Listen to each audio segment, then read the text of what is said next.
Hi there. So, I tried recording this a couple of times, but I was having some issues with space on my phone. So I just went to Disney this last weekend that passed, which was Christmas weekend, and in that trip, I went to Hollywood Studios on December 23rd. On December 24th was Magic Kingdom. And then on December 25th was Epcot. Wow, that was a hard one for me. Was Epcot. So I made a list of the top things that I experienced. I did my Universal one, so that one is done. Universal, we only spent 1 day there, so I really only did a top five best and worst. This one, because I'm combining them all into one for Disney, and I'm just going to do the top 10 best, the top 10 worst. So I'm going to do the top 10 best now. And then if I have the energy tonight to really say it as it is, I'll do the top 10 worst. So, um, number 10.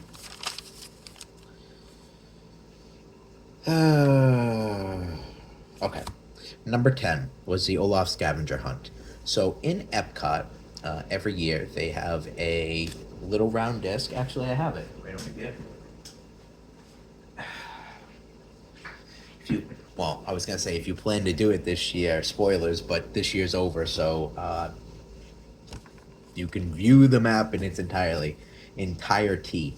Um, every year there is a scavenger hunt around Epcot that all the different lands of the World Showcase have a hidden Olaf in it with some holiday item.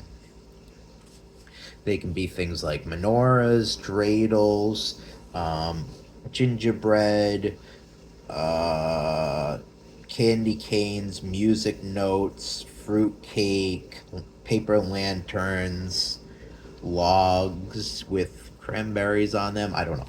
Stuff like that. So do that every year, and this is what it looks like. You basically, this is what it looks like finished, as you see the complete stamp there. You basically go um, land by land, and you try and find Olaf somewhere in there. He's hidden. Sometimes it's very evident. Sometimes it is not very evident, and it is quite a lot of work to be able to find him. Um, but it's fun. It's a fun little game. Um, I think the map itself is like $10, and then afterwards after you complete it, you get a little reward. So um, last year I believe it was an ornament. Yeah, last year I believe it was an ornament, uh, which was okay. I mean, like part of the fun is just doing it. But this year was frozen cookie cutters. So we got a Elsa frozen cookie cutter in the shape of Elsa's face and the shape of a snowflake. So if we ever want to make like sugar cookies or something like that, we could basically do that with the cookie shape cutter thing. So it's kind of cool. It's just nice to be able. It's a nice little activity because you're already going to the World Showcase. You're walking around, and it just makes it a little bit more of a game to be like. And it's great for families to be like, all right, look around high and low and try and find Olaf. On a low key note, it really gives uh, all of the hard work that the Disney uh, Imagineers and everyone who works in those parks really gives them the full breadth of credit because it allows everyone to sort of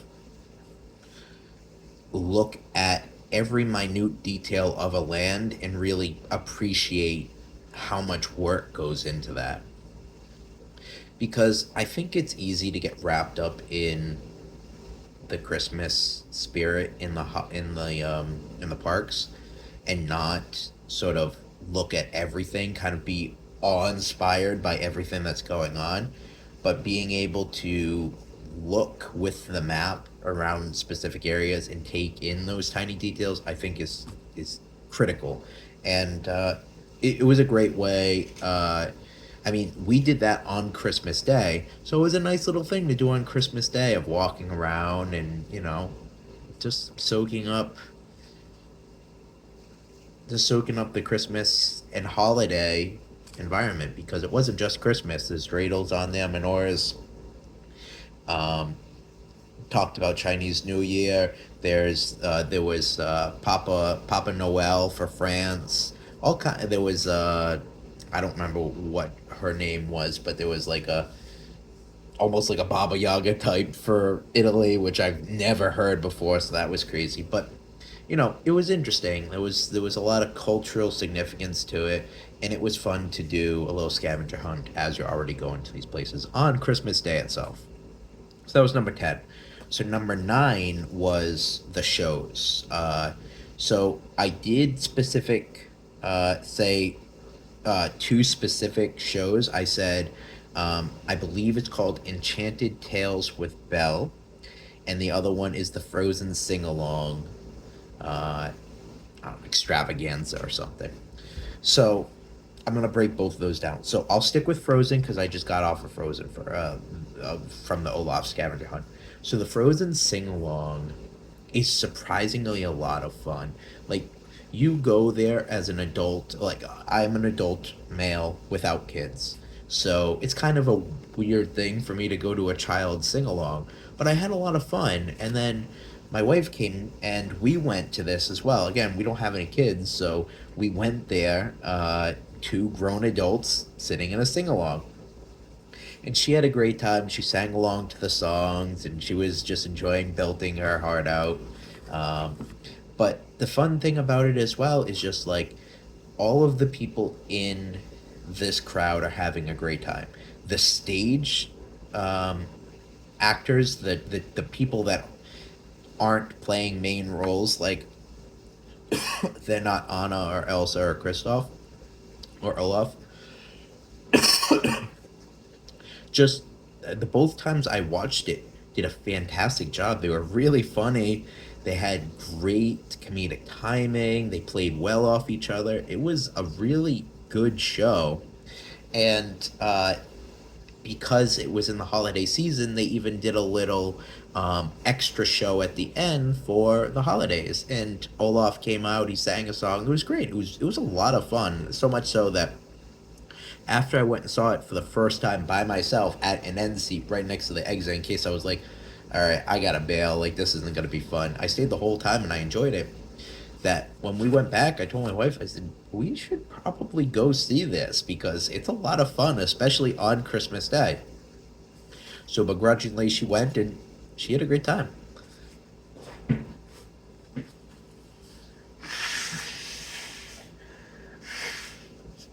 As you can tell, still sick. So that was the Frozen sing along. And then the other part of that was Enchanted Tales with Belle. So was that one was at Magic Kingdom. So that was Christmas Eve that we went to that. And I've never been to Enchanted Tales with Belle. I've never been to that before. Actually, neither my wife nor myself have.